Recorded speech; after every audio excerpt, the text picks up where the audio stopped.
I won't lie to you guys, I'm so frustrated at the moment. I'm so very frustrated because it's another game that we haven't won in that if the manager was just a bit more brave, we win the game. And now I'm sitting here, Liverpool 1, Arsenal 0, and literally I'm going to be getting dragged from pillar to post, even though Arsenal actually played very well. But let's talk about it.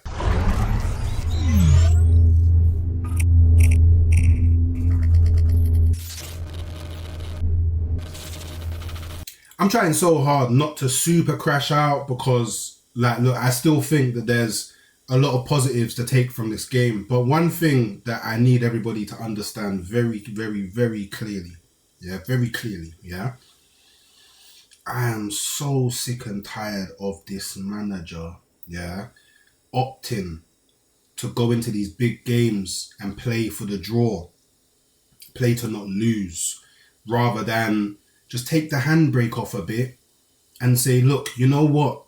I've got the best defense in the league. I've got the best back five in the league as a unit. Obviously, you can look at certain positions and maybe there's better players individually, but as a unit, I've got the best. Let me just rely on them. Do you know what I mean? Let me give people further forward more freedom and just rely on the defense. But again, he goes defense first. He goes, let's ensure that we're solid from a defensive perspective first, and then we worry about how we're going to get a goal later. Because, look, a lot of people are going to troll me, because obviously originally I predicted 2-0. The 2-0 prediction was not based on the lineup that went out. And look, literally, as soon as I saw the lineup, 5 hours ago, halftime hawks on Twitter, low, Marino instead of Erdegaard, Wanyeri and Eze. Okay, maybe it's a loss. And it turned out to be a loss. And it's really predictable. Really, really predictable. Like, as soon as I saw the lineup, it just became so predictable. I kind of knew how the game was gonna pan out. And look, like, I don't like to grill players, but another shocking display from Martinelli. He was breaking up a lot of our patterns.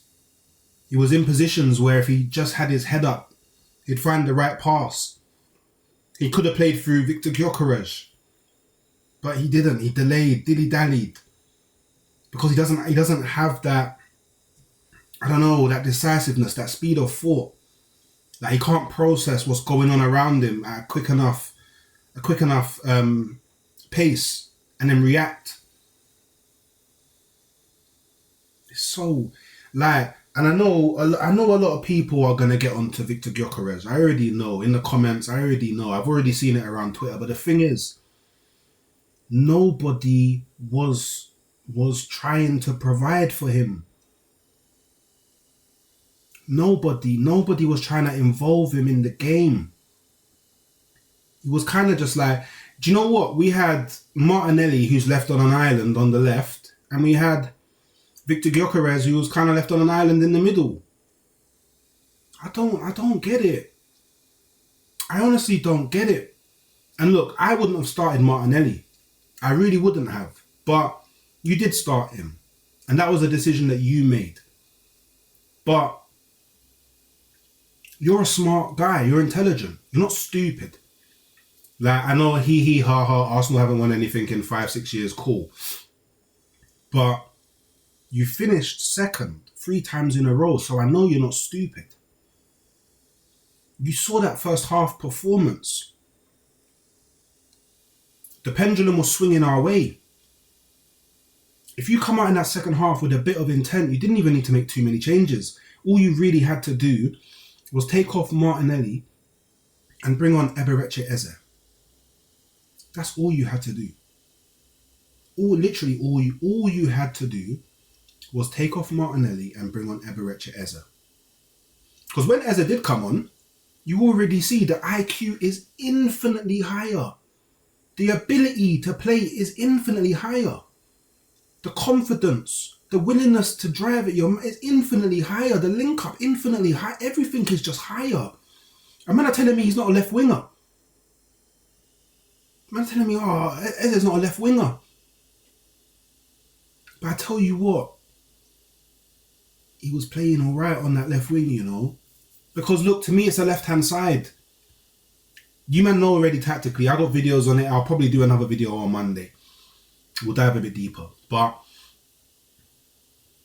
I don't know. Like, again, it's like, look, because I I did the live reaction with D from Famzone TV right after Big Up D each and every time. Go show his channel some love, man. Dean as well. Obviously, you get me. Recovering. It's my Uncle Daya, you know what I'm saying? But prayers and all of that. But this was a very winnable game based on the balance of play. Like, I spoke to Roms on the phone and he was like, wow, that first half, I'm watching the game. And I'm like, I'm watching it and I'm like, brother, these men are there for the taking. We was pressing really well. We was going man for man. We shut out a lot of their players. Ekatike didn't do anything. Yeah, he had a few nice flicks, but he didn't really do anything. I wasn't threatened by him. Wirtz was missing. Madeline McCann still hasn't been found. So I'm saying, the only person, yeah, do you know what? Even the double pivot of McAllister and Gravenberch wasn't really causing us any problems. The first half, they had 2 touches in our box. They had 2 shots, and both of these shots, they weren't from threatening areas.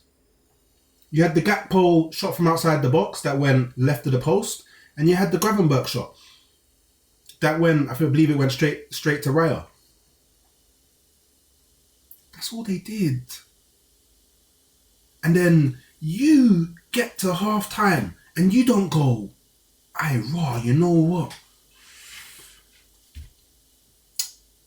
If I show a bit of intent here, if I just be a bit brave, we might come away with the win. And now look, I'm not going to do what a lot of these other Arsenal fans will do and even pretend that our season's anywhere near over or anything like that.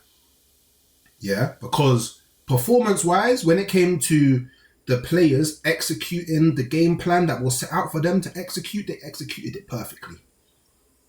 I can't ask for anything more on the pitch. I can't.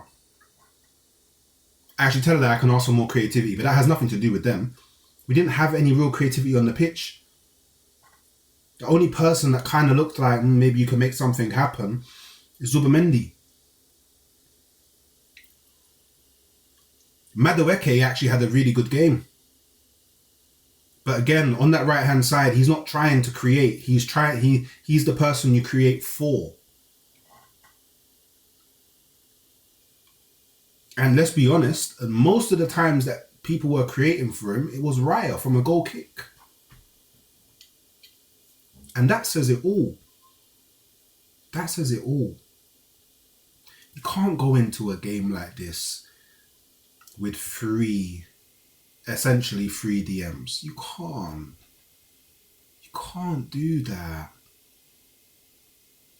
Now I hear it, yeah? He saw what Newcastle did and went, we can do something similar, which we can. Marino was pretty much playing similar role to what Joe Linton plays. And then obviously Rice and Zubimendi was effectively Tonali and Bruno Guimaraes. And then we just made it physical. Like I said, man to man. High intense pressing.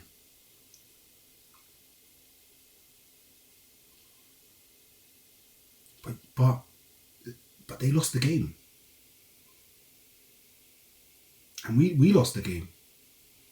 And look, I know it was from a wonder free kick. What a free kick. Big up Szoboszlai for that. What a free kick. Like, you're not saving that. But we shouldn't have been in that position at like 70 minutes. We should have been proactive at half time. Or even if it's not half time, like at least be a bit proactive. Like the first goal, okay, cool, Martinelli, you've had a really bad first half.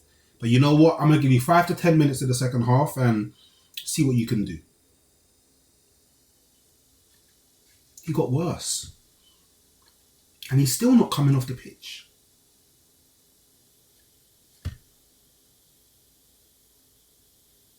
What? Like, he's really instilling this kind of fear into the camp of when we go against these big teams, we can't just attack them and beat them. It's like, oh, that's Liverpool at Anfield, we got to be careful. Do you know what it's like? I'll give an analogy, yeah?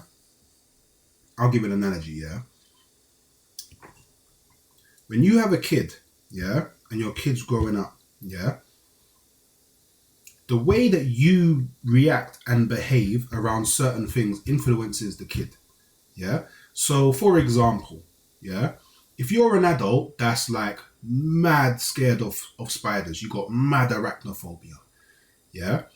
And every time you see a spider, you're moving bare shook around your ute and scared and running away and all of that stuff. Your youth's going to pick up on that and they're going to be like, I don't know what this thing is, but mum's scared of it, dad's scared of it. So psychologically, they become scared of it. But they don't even really know why. And then now they go through their whole life scared of spiders. Never really needed to be. And this is what Arteta's doing with the team. We don't need to be scared of these teams.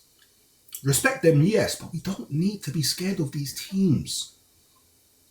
There's no scenario where we shouldn't be playing with a creative 10. There's no scenario at all. And look, it's game week 3, yeah? So cool. In isolation, this game don't matter. In isolation, it would have been nice to get the one up on Liverpool and that they would have started the mind games from early, but we've missed that ship sailed now. That ship sailed now. So it is what it is. But